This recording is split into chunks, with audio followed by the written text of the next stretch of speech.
আমার ভাইরা সাহাবায়ে কেরামগণ রোজা থাকা, সমস্ত সাহাবায়ে কেরামগণ রোজা থাকা। সাহাবায়ে কেরামগণ মদিনা থেকে 12 তারিখ রোজা থাকা অবস্থায় 313 জন সাহাবী, কত বলেন? 313 জন সাহাবী, নিরস্ত্র শস্ত্র সজ্জিত সাহাবী। সাহাবায়ে কেরামদের ভালো তরবারি নাই, ভালো ঢাল নাই, লৌহ বর্ম নাই, হেলমেট নাই, এমন নিরস্ত্র শস্ত্র সাহাবী। আমার রাসূল কিছু কিছু সাহাবায়ে কেরামদের হাতে খেজুরের ডাল উঠাই দিলেন। কি উঠাই দিলেন? খেজুরের ডাল। এমন নিরস্ত্র শস্ত্র সাহাবী নিয়ে আমার রাসূল বদর অভিযানে বেরিয়ে পড়লেন। আমার ভাইয়েরা, ওইদিকে মক্কার কুরাইশ নেতা আবু সুফিয়ান, সে ছিল খুবই চালাক চতুর মানুষ। আমার বন্ধুগণ, তিনি যখন সিরিয়া থেকে ওই বাণিজ্য কাফেলা নিয়ে আসতেছেন, প্রতিমধ্যে খবরাখবর নিতেই ছিলেন। আমার ভাইয়েরা, একটা পর্যায়ে আবু সুফিয়ান এই সংবাদ পেয়ে গেলেন, মুসলমানদের নেতা মুহাম্মদ বিন আবদুল্লাহ মুসলমানদেরকে মক্কার কুরাইশ কাফেলার উপরে আক্রমণ করার নির্দেশ দিয়েছে। এই সংবাদ পাবার সঙ্গে সঙ্গে আবু সুফিয়ান করলেন কি, একজন ব্যক্তিকে কিছু বিনিময় দিলেন, অর্থ দিলেন। অর্থ দিয়া সংবাদ নেয়া মক্কায় পাঠায় দিলেন। এই সংবাদ নেয়া যে বাণিজ্য কাফেলা ভয়াবহ বিপদের সম্মুখীন, হেফাজতের জন্য সাহায্যের প্রয়োজন। ওই ব্যক্তি করলেন কি, উট নিয়া দ্রুত গতিতে মক্কায় চলে গেলেন। মক্কায় যাবার পর আমার বন্ধুগণ, মক্কায় যাবার পর সেই সময়ের প্রথা অনুযায়ী করলেন কি, নিজের শরীরের কাপড় চোপড়গুলো ছিঁড়ে ফেললেন, আর উঠের নাকটা চাপড়াতে লাগলেন। আর মক্কার কুরাইশদেরকে বলতে লাগলেন, ও মক্কার কুরাইশরা শোনো, তোমাদের যে আবু সুফিয়ানের নেতৃত্বে বাণিজ্য কাফেলা সিরিয়া থেকে মক্কা অভিমুখে আসতেছে, সেই বাণিজ্য কাফেলার উপরে মুসলমানদের নেতা মুহাম্মদ বিন আবদুল্লাহ আক্রমণ করার নির্দেশ দিয়েছে। আমার তো মনে হয় সেই বাণিজ্য কাফেলার মালামাল তোমরা হাতে পাবে, আমার মনে হয় না তোমরা হাতে পাবে। অতএব সাহায্যের প্রয়োজন, অতি দ্রুত চলো। এই কথা বলার সঙ্গে সঙ্গে মক্কার কাফের মুশরিকেরা বলতে লাগলো, কি বলো, মুহাম্মদ বিন আবদুল্লাহ এবং তার সাথী সঙ্গীদের এত বড় সাহস, এত বড় স্পর্ধা, আমাদের বাণিজ্য কাফেলার উপর আক্রমণ করার নির্দেশ দিয়েছে। এর জবাব মুহাম্মদ বিন আবদুল্লাহ এবং তার সাথী সঙ্গীরা হারে হারে টের পেয়ে যাবে। আমার বন্ধুগণ, এই কথা বলে মক্কার কাফের মুশরিকেরা করলেন কি, পূর্ণ যুদ্ধ প্রস্তুতি তারা নিয়ে ফেললেন। সেই সময় মক্কার ভিতরে 2 শ্রেণীর লোক চোখে পড়ছিল।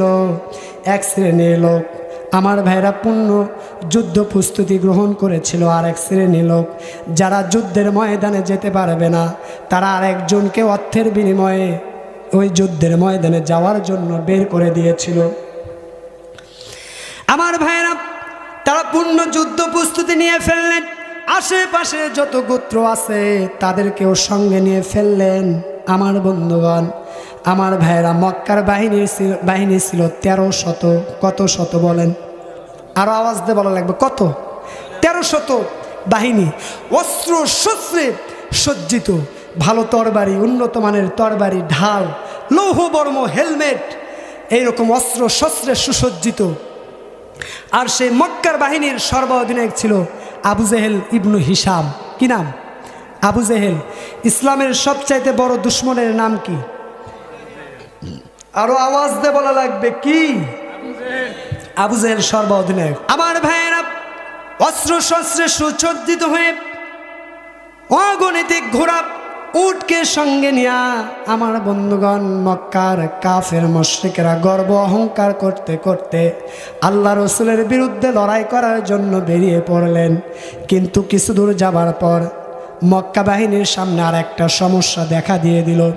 কাফের মুশরিকদের সামনে আর একটা সমস্যা দেখা দিয়ে দিল। তা হলো, ওই সময় মক্কার বাহিনীরা, কাফের মুশরিকেরা বনু বাকর গোত্রের সঙ্গে তারা যুদ্ধে লিপ্ত ছিল।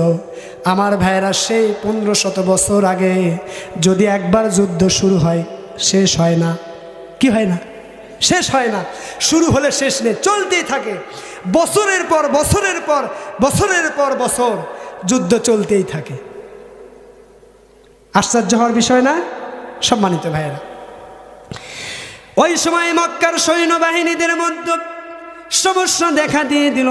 তারা মনে করতে লাগলো আমরা তো এই সময় বনু বাকর গোত্রের সঙ্গে যুদ্ধে লিপ্ত আছি, আমরা যদি মুসলমানদের বিপক্ষে লড়াই করার জন্য বদরের দিকে রওনা দিয়ে দেই, এই দিক থেকে যদি পিছন থেকে বনু বাকর গোত্র আমাদের উপর আক্রমণ করে বসে, দুইটা জ্বলন্ত অগ্নিকুণ্ডের ভিতরে আমরা নিপতিত হয়ে যাব, নিপজ্জিত হয়ে যাব।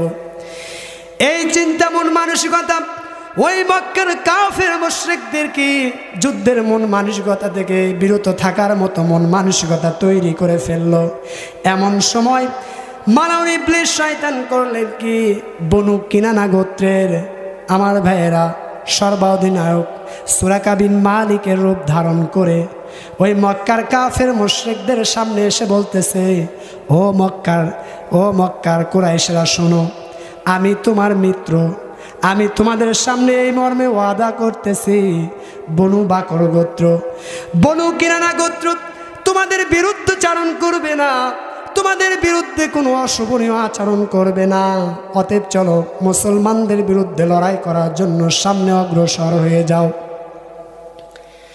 মক্কার কুরাইশ সৈন্যবাহিনী কাফের মুশরিকরা যখন ওই মালাউন ইবলিস শয়তান যে সুরাকা বিন মালিকের রূপ ধারণ করে এসে ওই কাফের মুশরিকদের সামনে এমন জামিনদার হয়ে গেলেন, তখন তারা বললেন ঠিক আছে, তাহলে চলো মুসলমানদের বিরুদ্ধে লড়াই করার জন্য বেরিয়ে পড়লেন। দম্ভ অহংকার করে আল্লাহ রসুলের বিরুদ্ধে লড়াই করার জন্য, আল্লাহর দিনকে নিবৃত করে দেওয়ার জন্য আমার বন্ধুগণ সামনের দিকে অগ্রসর হয়ে গেলেন। অথচ আল্লাহ রাব্বুল আলামিন বলছেন, যতই তারা প্রচেষ্টা করুক না কেন আমার দিনের আলোকে তারা নিভিয়ে দিতে পারবে না। এই সিদ্ধান্ত কার বলেন? আসতে বলবেন না, কার? আল্লাহ রাব্বুল আলামিন বলছেন, ইউরিদুনা লিয়ুতফিউ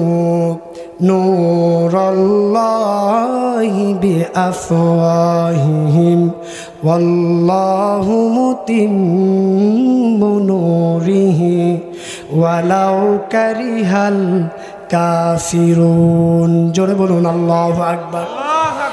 কাফেররা তাদের মুখের ফুৎকার আল্লাহর দিনের আলোকে, ইসলামের আলোকে, কোরআনের আলোকে নিভিয়ে দিতে চায়। আল্লাহর সিদ্ধান্ত হলো আল্লাহ তাআলা তার দিনের আলোকে পূর্ণরূপে বিকশিত করে ছাড়বেন। জোরে বলি সুবহানাল্লাহ। সম্মানিত ভাইরা, গত 16 বছর এই বাংলার নব্য ফেরাউন, লেডি ফেরাউন সে করেছে কি জানেন? কোরআনের আলোকে নিবৃত করে দেওয়ার জন্য পার্শ্ববর্তী দেশ, দাদা ঠাকুরের দেশ, তাদের চক্রান্তে আমাদের এই বাংলার জমিনের কোরআনের রাহবার, কোরআনের সৈনিক তাদেরকে অপমান, অপদস্থ, লাঞ্ছিত করেছে। মিথ্যা ট্রাইব্যুনাল গঠন করে তাদের উপরে অত্যাচার, জুলুম, নির্যাতন করেছে। বছরের পর বছর তাদেরকে কারাগারে বন্দী করেছে। আওয়াজ দিয়ে বলে ঠিক কিনা? সম্মানিত ভাইরা, শুধু তাই না, এই নব্য লেডি ফেরাউন করেছে কি? আমাদের হৃদয়ের স্পন্দন, আমাদের কলিজার টুকরো, কোরআনের পাখি আল্লামা সাইদিকে বন্দি করে, অপমান, অপদস্থ, লাঞ্ছিত করে বছরের পর বছর কারাগারে বন্দি রেখে শেষ পর্যন্ত হাসপাতালে নিয়ে ইনজেকশনের মাধ্যমে আমাদের কোরআনের পাখি আল্লামা সাইদিকে বিদায় করে দিয়েছে। আওয়াজ দিয়ে বলে ঠিক কিনা? সম্মানিত ভাইরা, যারা আমাদের কোরআনের রাহবারগুলোকে অপমান, অপদস্থ, লাঞ্ছিত করলো, ফাঁসির মঞ্চে ঝুলায়া দুনিয়া থেকে বিদায় করে দিল, এই বাংলার জমিনে তাদের দৃষ্টান্তমূলক শাস্তি আমরা চাই কি চাই না? কারা কারা চান দুহাত তুলে আমার আল্লাহকে দেখায় দেন।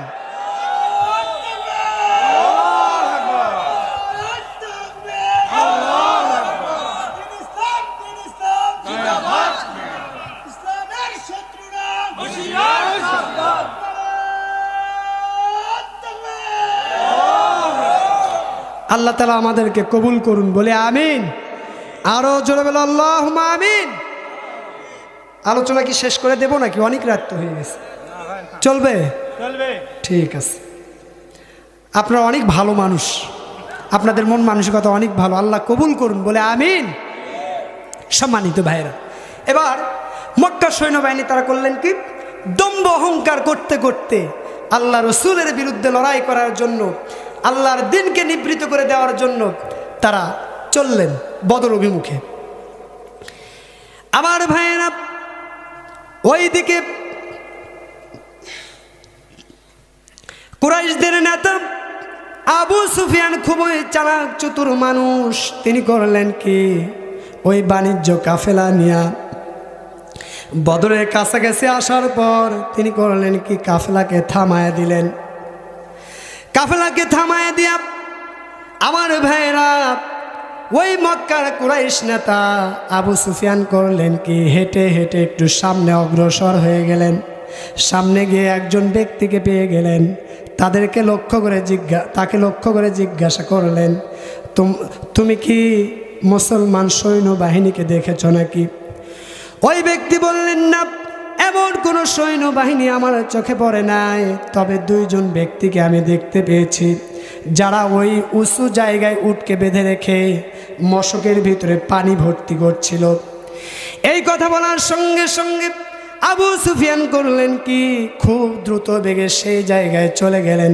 সেখানে গিয়ে উটের গোবর পেয়ে গেলেন। সেই গোবরগুলোকে ভাঙলেন। ভাঙ্গার সঙ্গে সঙ্গে উটের গোবরের মধ্য থেকে খেজুরের আটি বের হয়ে আসলো। আবু সুফিয়ান মক্কার কুরাইশ নেতা, কাফের মুশরিকদের নেতা, তিনি তখন পর্যন্ত কিন্তু মুসলমান হন নাই, তিনি পরবর্তীতে মুসলমান হয়েছিলেন।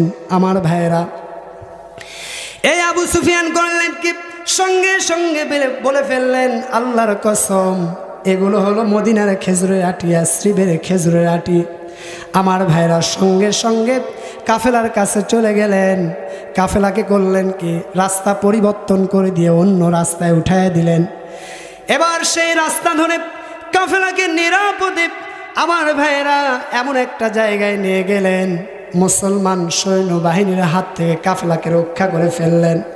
আমার ভাইয়েরা, মুসলমান সৈন্যবাহিনীর হাত থেকে যখন কাফেলা রক্ষা পেয়ে গেল, আমার বন্ধুগণ আবু সুফিয়ান করলেন কি, সংবাদ নেয়া মক্কার কুরাইশ সৈন্যবাহিনী, ওই যে 13শত সৈন্যবাহিনী আসতেছে মুসলমানদের বিরুদ্ধে লড়াই করার জন্য, তাদের কাছে সংবাদ পৌঁছায় দিলেন যে কাফেলা নিরাপদে জায়গা মতো চলে এসেছে, অতএব সামনে গিয়ে ঝামেলা করার দরকার নেই, তোমরা ফিরে আসো।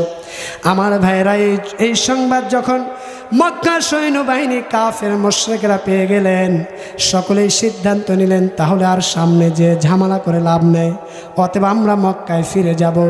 কিন্তু ওই সৈন্যবাহিনীর সর্বাধিনায়ক আবু জেহেল ইবনে হিশাম যখন সৈন্যবাহিনী এই কথা বলেছে, নাটাগুলো করছে, এই কি করছে, নাটাগুলো করছে, এই কি বলো তোমরা, আমরা ফিরে যাব না, কখনো না, আমরা ফিরে যাব না, বরং এই জায়গা থেকে আমরা বদরে যাব, সেখানে 3 দিন অবস্থান করব, উট জবহ করব, আমোদ আহ্লাদ করব, এর মাধ্যমে পুরো আরব বিশ্বের উপরে আমাদের প্রভাব প্রতিপত্তি বৃদ্ধি পেয়ে যাবে। দেখছেন, শয়তানের বুদ্ধি শয়তানের মতনই, ঠিক কি না? আমার ভাইয়েরা, আমার বন্ধুগণ, সেই কুরাইশদের নেতার মধ্যে আখনাস ইবনে শারিক নামে একজন নেতা ছিলেন। তিনি আবু জেহেলকে লক্ষ্য করে বললেন, নেতা, দরকার কি, অযথা ঝামেলা করার দরকার নাই, চলেন মক্কায় ফিরে যায়। আমার বন্ধুগণ, আবু জেহেল বলে, তুমি কি মুহাম্মদ বিন আবদুল্লাহর সঙ্গে গোপনে কি হাত মিলাইছো নাকি? দেখছেন কি কয়, তুমি কি গোপনে মুহাম্মদ বিন আবদুল্লাহর সঙ্গে হাত মিলাইছো নাকি? আমার ভাইয়েরা, এরপরে ওই মক্কার কুরাইশ নেতা আখনাস ইবনে শারিক বললেন, ও আবু জেহেল, শোনো, ঝামেলা করার দরকার নাই, চলো আমরা মক্কায় ফিরে যাই। কে শোনে কার কথা? আবু জেহেল কথা শুনতে রাজি নয়, যার কারণে আখনাস ইবনে শারিক করলেন কি, 300 সৈন্যবাহিনী, যাদের তিনি সর্বাধিনায়ক ছিলেন, আমার ভাইরা, তাদেরকে নিয়ে মক্কায় ফিরে গেলেন। তাহলে সৈন্য সংখ্যা দাঁড়ালো কত বলেন? আসতে বলবো না, কত? 1000 সৈন্য নিয়ে মক্কার কুরাইশরা মক্কার কাফের মুশরিকেরা দম্ভ অহংকার করতে করতে আল্লাহ রসুলের বিরুদ্ধে লড়াই করার জন্য বদর মুখে রওনা দিয়া দিলেন। আমার ভাইরা, অপরদিকে আমার রসুল 313 জন সৈন্যবাহিনী, নিরস্ত্র শস্ত্র সৈন্যবাহিনী সঙ্গে নিয়ে আমার রসুল প্রতিমধ্যে চলে আসছেন। প্রতিমধ্যে আসার পর আমার রসুল এই সংবাদ পেয়ে গেলেন মক্কার কাফের মুশরিকদের ওই বাণিজ্য কাফেলা নিরাপদে চলে গেছে। কিন্তু ঝামেলা আর একটা হয়ে গেছে, তা হলো মক্কার কাফেরদের লিডার পারসন আবু জেহেলের নেতৃত্বে বিশাল বড় এক সৈন্যবাহিনী বদর অভিমুখে রওনা দিয়েছে। আমার রাসূল টেনশনের ভিতরে পড়ে গেলেন, চিন্তার ভিতরে পড়ে গেলেন, কি করবেন। আমার বন্ধুগণ, আমার রাসূল করলেন কি, মনে মনে চিন্তা করতে লাগলেন, যদি মক্কার কাফের মুশরিকদেরকে এই বদরের প্রান্তরে যদি তাদেরকে ছেড়ে দেওয়া হয়, যথেচ্ছা যদি চলাফেরা করতে দেওয়া হয়, তাহলে তাদের প্রভাব প্রতিপত্তি সামাজিক মর্যাদা বৃদ্ধি পেয়ে যাবে। অপরদিকে মুসলমানদের প্রভাব প্রতিপত্তি সামাজিক মর্যাদা ক্ষুণ্ণ হয়ে যাবে। আমার রাসূল দারুণ টেনশনের ভিতরে পড়ে গেলেন, চিন্তার ভিতরে পড়ে গেলেন। আমার ভাইরা, আমার রাসূল করলেন কি, সাহাবায়ে কেরামদেরকে নিয়ে উচ্চকক্ষের একটা পরামর্শ বৈঠকের আয়োজন করলেন। আমার ভাইয়েরা, মুসলমানরা যখন কোনো কাজ করবে কিসের ভিত্তিতে করবে বলেন? আসতে বলবেন না, কিসের ভিত্তিতে? আমার ভাইয়েরা, পরামর্শ বৈঠকের আয়োজন করলেন। আমার রাসূল সেই সময়ের সেই সমস্ত পরিবেশ আমার রাসূল সাহাবায়ে কেরামদের সামনে উপস্থাপন করলেন। আমার রাসূল বললেন, ও আমার সাহাবায়ে কেরামগণ, এই ঘটনাগুলো ঘটে গেছে, এখন আমরা কি করব বলো, তোমরা আমাকে পরামর্শ দাও।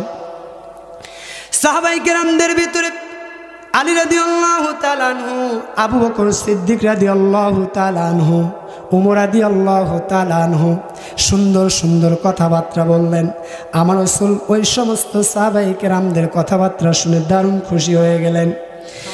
আমার বন্ধুগণ, আমার ভাইয়েরা, এবার আমার রাসূল সাহাবায়ে কেরামদের কথা খুশি হয়ে গেলেন। কিন্তু ওই সময় ওই সৈন্যবাহিনীদের ভিতরে দুইটা শ্রেণীতে বিভক্ত ছিল সৈন্যবাহিনী। কয়টা শ্রেণী? দুইটা দলে বিভক্ত ছিল। একটা হলো আনসারদের সমন্বয়ে একটা গঠিত দল, মুহাজিরদের সমন্বয়ে একটা গঠিত দল। আনসারদের সমন্বয়ে গঠিত দল কারা? যারা ছিল মদিনার সাহাবী, যারা মক্কা থেকে আসা সাহাবীদেরকে সাহায্য সহযোগিতা করেছেন, ব্যবসা করার জন্য ধন মাল বিভিন্ন কিছু দিয়েছেন, এরা ছিলেন আনসার। এদের সমন্বয়ে একটা দল। আর মুহাজিরদের সমন্বয়ে একটা দল, যারা ছিলেন মক্কা থেকে আসা সাহাবী। আমার ভাইয়েরা, কিন্তু আমার রাসূলের সামনে সুন্দর সুন্দর কথা বললেন মুহাজির সাহাবীগণ। আমার রাসূল আনসার সাহাবীদের পরামর্শ চাইলেন। আনসার সাহাবীদের মধ্য থেকে আনসার সাহাবীদের সর্বাধিনায়ক সাদ ইবনে মুআজ রাদিয়াল্লাহু তাআলা আনহু বললেন, ইয়া রাসূলুল্লাহ, আমার মনে হয় আপনি আনসারদের বিষয়ে জানতে চাচ্ছেন। আমার রাসূল বললেন, হ্যাঁ, আমি তোমাদের বিষয়ে জানতে চাচ্ছি। ওই আনসার সাহাবী, ওই আনসার সর্বাধিনায়ক আমার বন্ধুগণ আমার রাসূলকে লক্ষ্য করে বললেন, ইয়া রাসূলুল্লাহ, ইয়া হাবিবাল্লাহ, আমি আনসারদের পক্ষ থেকে বলতেছি, আপনি যেখানে ইচ্ছে চলুন, যার সঙ্গে ইচ্ছে হয় সম্পর্ক রাখুন, যার সঙ্গে ইচ্ছে হয় সম্পর্ক বিচ্ছিন্ন করে ফেলুন। আপনি যদি আমাদেরকে নিয়ে বারকে গিমাত পর্যন্ত যেতে চান, আমরা আপনার সঙ্গে যাব। আপনি যদি আমাদেরকে নিয়ে উত্তাল সমুদ্রের ভিতরে ঝাঁপায় পড়তে চান, আমরা আপনার সঙ্গে ঝাঁপায় পড়ব। আমার রাসূল সাহাবায়ে কেরামদের এমন কথা শুনে দারুণ খুশি হয়ে গেলেন। আমার রাসূল খুশি হয়ে চোখের কোটা বেয়ে আমার রাসূলের টপ টপ করে পানি পড়তেছে। আমার রাসূল সাহাবায়ে কেরামদের জন্য কল্যাণের দোয়া করে দিলেন। আমার রাসূল সাহাবায়ে কেরামদেরকে লক্ষ্য করে বললেন, ও আমার সাহাবায়ে কেরামগণ, চলো, আনন্দ চিত্তে চলো, আমি কাফের মুশরিকদের বদ্ধভূমি দেখতে পাচ্ছি, সবগুলোর মৃত্যু আমি দেখতে পাচ্ছি। জোরে বলি সুবহানাল্লাহ। সৈন্য সংখ্যা কত? 313 জন। আর কাফের মুশরিকদের কত? 1000। সৈন্যদের, মুসলিম সৈন্যদের কোনো অস্ত্র শস্ত্র নেই, আর কাফেরদের অস্ত্র শস্ত্রে সুসজ্জিত। আমার ভাই সাহাবায়ে কেরামদেরকে নিয়ে আমার রাসূল পথ চলা শুরু করে দিলেন। সাহাবায়ে কেরামগণ রমজান মাস রোজা থাকা, বালুর রাস্তা অতিক্রম করতে গিয়া সাহাবায়ে কেরামদের দারুণ কষ্ট হয়ে যাচ্ছে। আমার বন্ধুগণ পথ চলতে চলতে আমার রাসূল তিনি করলেন কি, বদরের প্রান্তরের কাছাকাছি চলে আসলেন। আমার বন্ধুগণ কাছাকাছি এসে তিনি থামলেন। একজন সাহাবী বললেন, ওই সাহাবী খুবই অভিজ্ঞ একজন সাহাবী ছিলেন। ওই সাহাবী আমার রাসূলকে লক্ষ্য করে বললেন, ইয়া রাসূলুল্লাহ, এই জায়গায় যে আপনি থামলেন, কেন থামলেন? এটা কি যুদ্ধের কৌশল হিসেবে আপনি থামলেন, নাকি আল্লাহর অনুমতি ক্রমে আপনি এখানে থামলেন? আমার রাসূল বললেন, সাহাবী গো আমার, আমি এখানে যুদ্ধের কৌশল হিসেবে এখানে থেমেছি।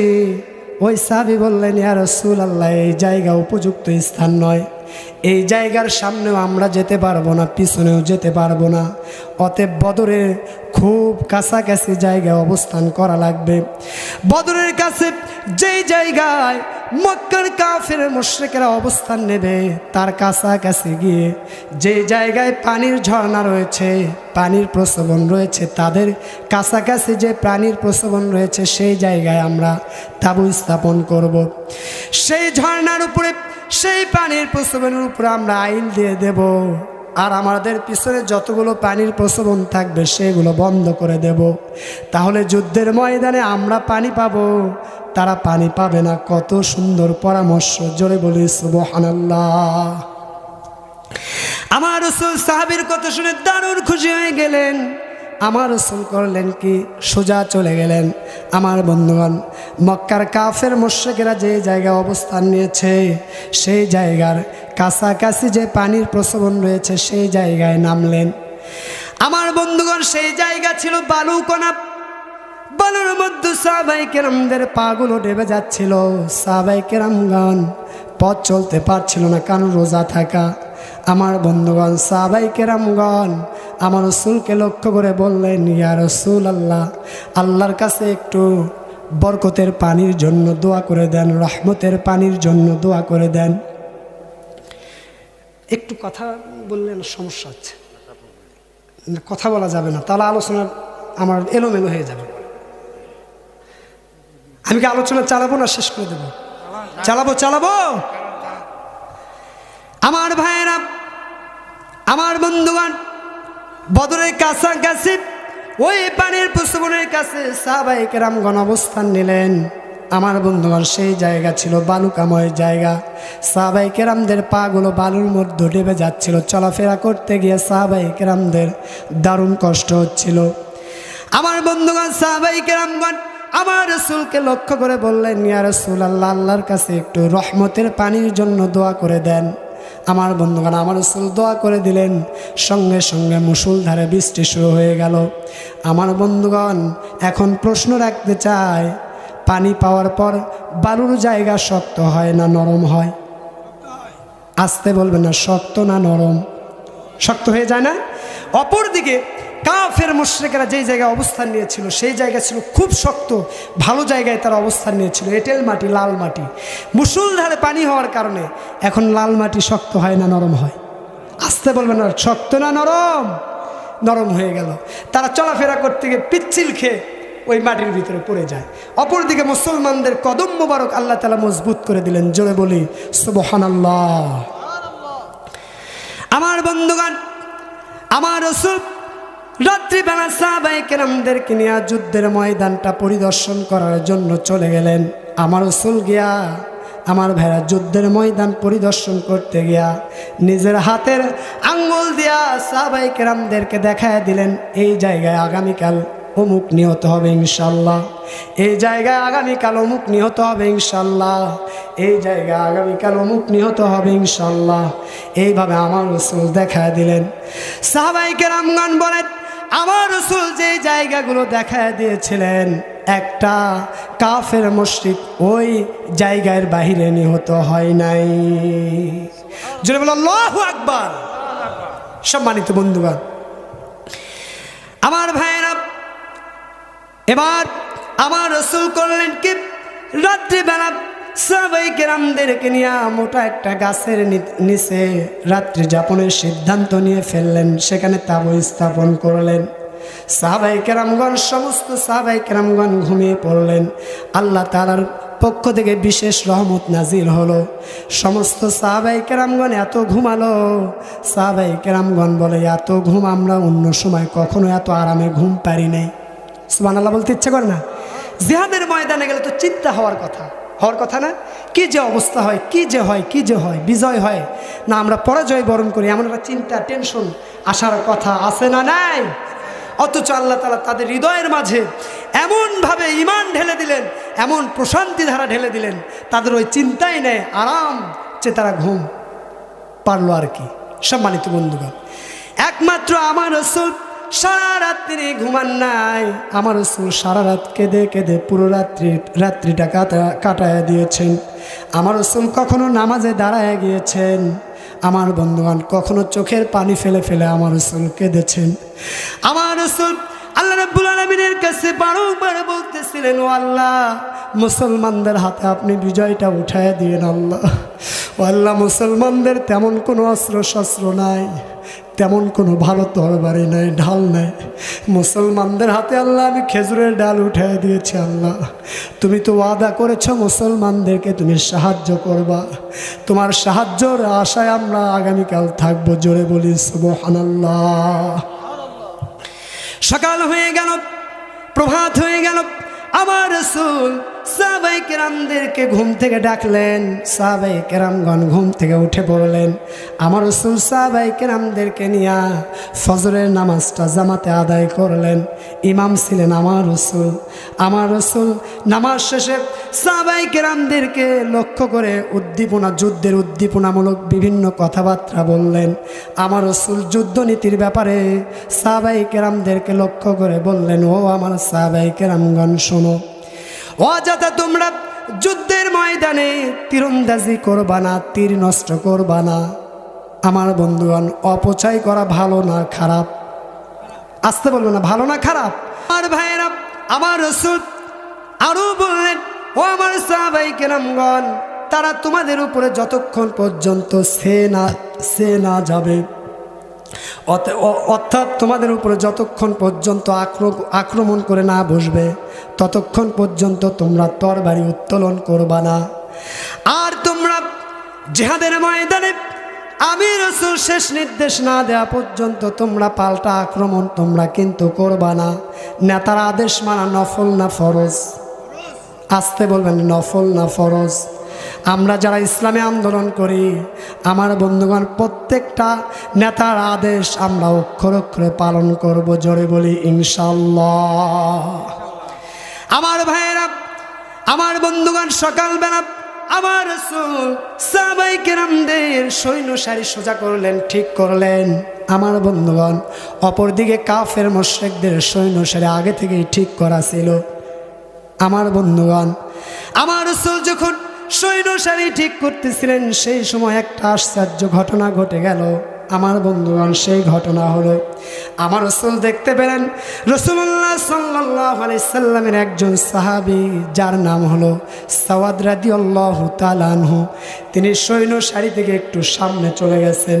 সৈন্য সারি সোজা একজন সামনে চলে গেছেন। জিনিসটা ভালো দেখায় না খারাপ দেখায়? আসতে বলবেন না, ভালো না খারাপ? আমার রাসূলের হাতে তীর ছিল, সেই তীর দিয়ে আমার রাসূল সৈন্য সারি সোজা করছিলেন। আমার রাসূল সেই তীর দিয়া ওই সাহাবীর পেটের মধ্যে আলতো করে গুঁতো মেরে বলছে, ও সাহাবী, আলতো করে আঘাত করে বলছে, ও সাহাবী সোজা হয়ে যাও। ওই সাহাবী আমার রাসূলকে লক্ষ্য করে বললেন, ইয়া রাসূলুল্লাহ, আপনি আমাকে দারুণ কষ্ট দিয়েছেন, অতএব আমাকে প্রতিশোধ নেওয়ার একটা সুযোগ করে দেন। আমার বন্ধুগণ, এই কথা বলার সঙ্গে সঙ্গে আমার রাসূল করলেন কি, পেট মোবারক থেকে জামাটা উঠায় ফেললেন আর বললেন, ও আমার সাহাবী, প্রতিশোধ নিয়ে নাও। আমার বন্ধুগণ, এই কথা বলার সঙ্গে সঙ্গে ওই সাহাবী আমার রাসূলকে জড়ায় ধরেছে। আমার রাসূলকে জড়ায় ধরে ওই সাহাবী করলেন কি, পেটের মধ্যে চুমু দিতে লাগলেন। আমার রাসূল বললেন, ও ও আমার সাহাবী, তুমি এমনটা কেন করলে? ওই সাহাবী বললেন, ইয়া রাসূলুল্লাহ, আমি তো মনে করি এটাই আপনার সঙ্গে আমার শেষ মোলাকাত। আমি তো নির্ঘাতে যুদ্ধের ময়দানে শহীদ হয়ে যাব। আমার রাসূল সাহাবীর কথা শুনে দারুণ খুশি হয়ে গেলেন, সাহাবীর জন্য কল্যাণের দোয়া করে দিলেন। আমার ভাইয়েরা, আমার বন্ধুগণ, আমার ভাইয়েরা, এবার আমার রাসূল যুদ্ধের সৈন্য সারি সোজা করা শেষ হয়ে গেল। আমার রাসূল তার সাহাবী পরম বন্ধু আবু বকর সিদ্দিক রাদিয়াল্লাহু তাআলা আনহুকে নিয়ে তিনি তাঁবুর মধ্যে চলে গেলেন। সেই জিহাদের ময়দানে সাহাবায়ে কেরামগণ আমার রাসূলের জন্য উঁচু একটা জায়গার উপরে তাঁবু স্থাপন করেছিলেন। কেন এই উঁচু জায়গার উপরে তাঁবু স্থাপন করেছিলেন? কারণ আমার রাসূল সেই বদর যুদ্ধে তিনি স্বয়ং সেনাপতির দায়িত্ব পালন করেছিলেন। আমার রাসূল যেন ওই তাঁবু থেকে পুরো যুদ্ধের ময়দান তার দৃষ্টিগোচর হয়, এই জন্য। আর আমার রাসূল ওই তাঁবু থেকে যেন সৈন্যগুলো পরিচালনা করতে পারে, এই জন্য ওই জিহাদের ময়দানে উঁচু স্থানে আমার রাসূলের জন্য তাঁবু স্থাপন করা হয়েছিল। আমার রাসূল তার সাহাবী আবু বকর সিদ্দিক রাদিয়াল্লাহু তাআলা আনহুকে সঙ্গে নিয়ে সেই তাঁবুর মধ্যে চলে গেলেন। তাঁবুর উপরে কয়েকজন সাহাবী দাঁড়ায় গেলেন আমার রাসূলের নিরাপত্তার জন্য। আমার বন্ধুগণ, এই দিক যুদ্ধ শুরু হয়ে গেল। কাফের মুশরিকদের পক্ষ থেকে একজন হঠকারী, দুষ্কৃতিকারী, দুশ্চরিত্রের অধিকারী ব্যক্তি আসওয়াদ মাকজুমি নামে একজন ব্যক্তি, সে কাফের মুশরিকদের সৈন্যদের মধ্য থেকে বেরিয়ে বললেন, আজকে আমি মুসলমানদের হাউজের পানি পান করব। ওই যে বললাম না, মুসলমানরা হাউজের পানির উপরে আইল দিয়ে রেখেছিল, তারা পানি পাচ্ছে না যুদ্ধের ময়দানে, যার কারণে সে বের হয়ে বলল, মুসলমানের এত স্পর্ধা, এত বড় সাহস, পানির হাউজ আজকে ভেঙে ফেলবো, নয় আমি মৃত্যুবরণ করব। এই কথা বলে ওই কাফের, ওই হঠকারী, দুষ্কৃতিকারী, দুশ্চরিত্রের অধিকারী ওই ব্যক্তি করলেন কি, পানির হাউজের দিকে ছুটে গেলেন। এই দিক থেকে রাসূলুল্লাহ সাল্লাল্লাহু আলাইহি সাল্লামের মহাবীর সাহাবী চাচা হামজা রাদিয়াল্লাহু তাআলা আনহু তিনি বেরিয়ে পড়লেন তরবারি নিয়ে। আমার ভাইরা, ওই পানির হাউজের সম্মুখে তাদের দেখা হয়ে গেল। ওই কাফের করলেন কি, রাসূলুল্লাহ সাল্লাল্লাহু আলাইহি সাল্লামের চাচা হামজা রাদিয়াল্লাহু তাআলা আনহুর উপরে তরবারি দিয়ে আঘাত করলেন। আমার বন্ধুগণ, সঙ্গে সঙ্গে রাসূলুল্লাহ সাল্লাল্লাহু আলাইহি সাল্লামের মহাবীর সাহাবী হামজা রাদিয়াল্লাহু তাআলা আনহু করলেন কি, পাল্টা আক্রমণ করলেন। পাল্টা আক্রমণে ওই দুষ্কৃতিকারী ওই কাফেরের পদনালী পাটা অর্ধেক কেটে জমিনে আলাদা হয়ে গেল। জোরে বলি আল্লাহু আকবার, আর জোরে বলি আল্লাহু আকবার। আমার ভাইয়েরা, যখন পদনালী কেটে গেছে, ওই পদনালী কেটে যাওয়ার সঙ্গে সঙ্গে পা থেকে ফিঙ্কি দিয়ে রক্ত তার সাথী সঙ্গীদের দিকে যেতে লাগলো। আমার বন্ধুগণ, সঙ্গে সঙ্গে কাফেরদের মধ্য থেকে বড় তিনজন লিডার পারসন, তাদের বড় তিনজন যোদ্ধা উতবা, সাইবা, ওয়ালিদ, তারা করলেন কি, কাফের মুশরিকদের থেকে বেরিয়ে আসলেন আর বললেন, তোমাদের এত বড় সাহস, এত বড় স্পর্ধা, তোমরা আমাদের সঙ্গীকে হত্যা করে ফেলেছ। এই কথা বলে সমরাঙ্গনে যুদ্ধের ময়দানে খোলা তরবারি নিয়ে দাঁড়ায় গেলেন আর অহংকার করে বলতে লাগলেন, ও মুসলমান সৈন্যবাহিনী, তোমরা কে আসবাই? তোমাদের মধ্য থেকে তোমরা কে আসবাই? আমাদের তরবারির খেলা দেখে যা। অহংকার আছে না নেই? আসতে বলবে না, আছে না নেই? আর যারা বিনয়ী হয়, যারা ইমানদার হয়, তাদের ভিতরে কি অহংকার থাকে? আসতে বলবে না, থাকে। আমার ভাইয়েরা, কাফেরদের মধ্য থেকে উতবা, সাইবা, ওয়ালিদ যখন এই কথা বলে ফেললেন, আমার বন্ধুগণ, মুসলমান সৈন্যবাহিনীদের মধ্য থেকে আনসার তিনজন সাহাবী বেরিয়ে আসলেন, মদিনার তিনজন সাহাবী বেরিয়ে আসলেন তাদের মোকাবেলা করার জন্য। সমরাঙ্গনে যুদ্ধের ময়দানে দাঁড়ায় গেলেন। আমার বন্ধুগণ, কাফের ওই তিনজন যোদ্ধা উতবা, সাইবা, ওয়ালিদ, তারা বললেন, তোমরা কে? তোমরা কে? তারা বললেন, আমরা রাসূলুল্লাহ সাল্লাল্লাহু আলাইহি সাল্লামের মদিনার সাহাবী। তখন ওই কাফেরদের তিনজন লিডার পারসন, তিনজন সৈন্য, তারা বললেন আমরা তোমাদের সাথে যুদ্ধ করব না। কেন? তোমরা তো চাষা, তোমাদের সঙ্গে যুদ্ধ করা আমরা নিজেদেরকে অসম্মান, আমাদের নিজেদের অসম্মান মনে হয়, অতএব আমরা তোমাদের সাথে যুদ্ধ করব না। ওই কাফেরদের মধ্য থেকে একজন চিৎকার মেরে আমার রাসূলকে লক্ষ্য করে বললেন, ও মুহাম্মদ বিন আব্দুল্লাহ, আমাদের জন্য যোগ্য যোদ্ধা পাঠাও, এদের সঙ্গে যুদ্ধ করা আমরা অসম্মান মনে করি। এই কথা বলার সঙ্গে সঙ্গে আমার রাসূল ওই তিনজন যোদ্ধাকে স্ব স্থানে ফিরে আসতে বললেন। ওই তিনজন যোদ্ধা স্ব স্থানে তারা ফিরে আসলেন। আমার বন্ধুগণ, এবার আমার রাসূল তার পরমাত্মীয়দের মধ্য থেকে আলী রাদিয়াল্লাহু তাআলা আনহু, হামজা রাদিয়াল্লাহু তাআলা আনহু, ওবায়দা রাদিয়াল্লাহু তাআলা আনহু, তাদের তিনজনকে ওই তিনজন কাফেরদের বিরুদ্ধে লড়াই করার জন্য সমরাঙ্গনে যুদ্ধের ময়দানে তাদেরকে উপস্থিত হতে বললেন। সঙ্গে সঙ্গে তিনজন সাহাবী তরবারি নিয়ে জিহাদের ময়দানে দাঁড়ায় গেলেন। আমার বন্ধুগণ, আমার ভাইয়েরা, তিনজন সাহাবী যখন দাঁড়ায় গেলেন, ওই কাফের মুশরিকরা বললেন, তোমরা কে? তারা বললেন, আমরা মক্কার রাসূলুল্লাহ সাল্লাল্লাহু আলাইহি সাল্লামের মুহাজির সাহাবী। এই কথা বলার সঙ্গে সঙ্গে ওই মক্কার তিনজন কাফের যোদ্ধা আমার রাসূলের ওই তিনজন মুহাজির যোদ্ধার উপর আক্রমণ করে বসলেন।